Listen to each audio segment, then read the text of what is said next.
There's just a few things I've had to do before I can begin to spread out the asphalt. One of them is to reveal the piece of tar paper behind this mortar bed on the pony wall. It's really important that the membrane on the floor tie in with not only that piece of tar paper, but also this piece of noble seal over here. Otherwise, it's a good possibility there will be a leak there. The other thing I've done is taken the margin trowel and scraped up the globs of goo on the floor and pounded down any nail or screw heads that were sitting above the surface. And back here, you can see that I've pre-cut rolls of felt paper so that once I get this asphalt gum combed out, I can cover it with the felt paper immediately, and that'll keep the noxious fumes down to a minimum. So the only thing left for me to do is put on the gloves and the mask and start spreading. When I first started setting tile, like most other setters, I just used 15-pound felt paper for the membrane. But one day I realized as I was stapling on the wire how many holes I was putting in the paper. That's when I started using the gum and found that the gum seals around each of the staple holes. In addition, the gum binds the paper tightly to the subfloor and eliminates any air pockets that might weaken the mortar bed. The process I use for spreading asphalt gum is similar to the process I use for spreading tile adhesive. That is, holding the trowel at a consistent angle and making a nice smooth coating with the gum. No excess lumps or bumps that might build up underneath of the tar paper. And the notch size is important as well. I use the 1/8 inch because that leaves me with enough asphalt to grip and seal the tar paper without having too much that might bleed into the mortar bed. In tight spots, like around this toilet flange, the narrow edge of the trowel is handy.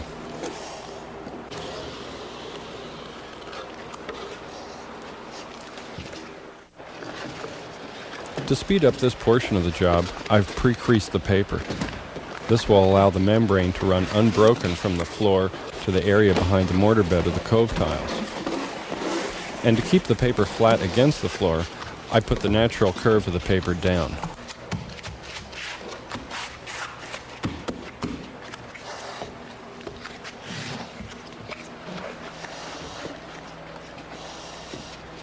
It's important around a toilet flange that you get a real good seal, but I don't find it necessary to do any precise layout. First, I make an X with the knife. Then I fold the resulting tabs back and press the paper down against the floor.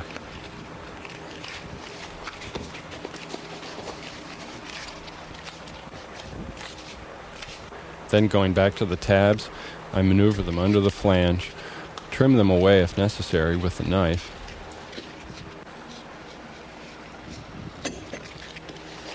and then I finish it up with a couple more dabs of asphalt gum. That gives me a nice tight seal.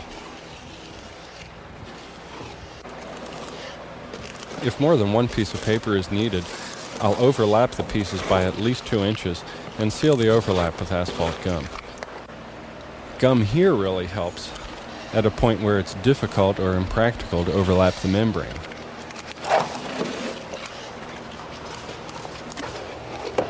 With this second piece of paper, I can show you how I maneuver around an obstruction like a pony wall. I don't get involved in any elaborate layout here. I begin by butting the paper up against the pony wall, folding it and making a slit. Then I wrap the paper around. Here at the front, I'll leave enough material for an upturn. And then it's just one more fold and cut, and that piece will be finished. At the kick space, I'll install a pre-folded piece, and that will complete the membrane.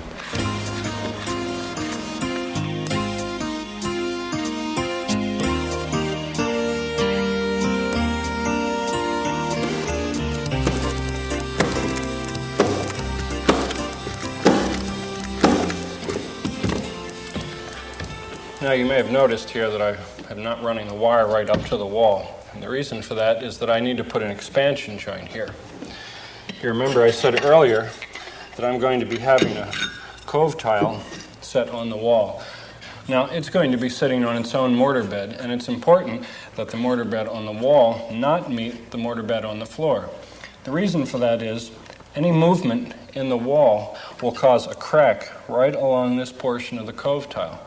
So to prevent that, I'm going to interrupt the wire, and then once this bed is finished, I'll stick a piece of foam tape down in the edge of the mortar bed, float the mortar bed for the wall, and then that'll make this flexible, and it will allow for some movement without any damage done here.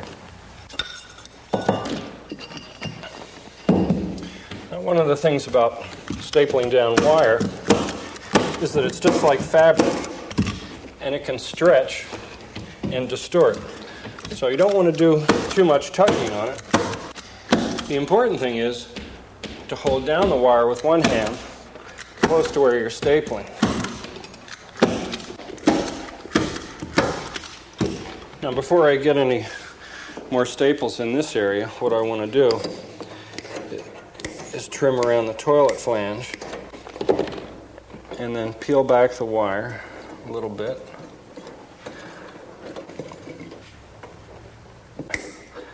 I'll snip away a little bit of the wire and then tuck each of these flaps underneath the flange.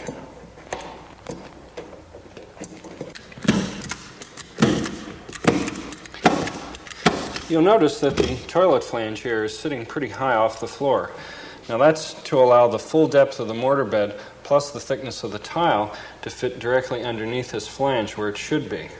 Otherwise, you'll have to put multiple wax rings under here and they might blow out. So this is just at the height it should be.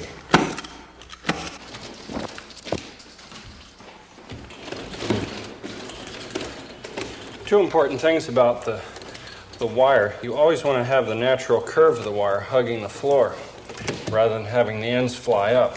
And if you need to use two pieces to fill in a space, you should always overlap those pieces by at least 2 inches. And a little more is not going to hurt either.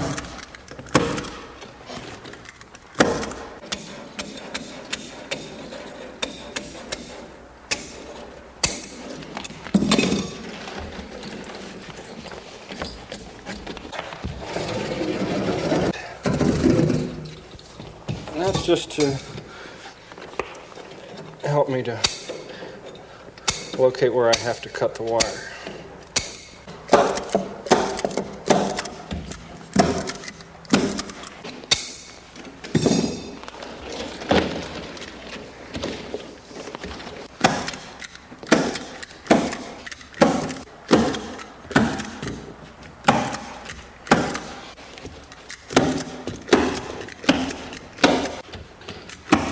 Well, that's basically it for stapling. Next is to mix up the deck mud.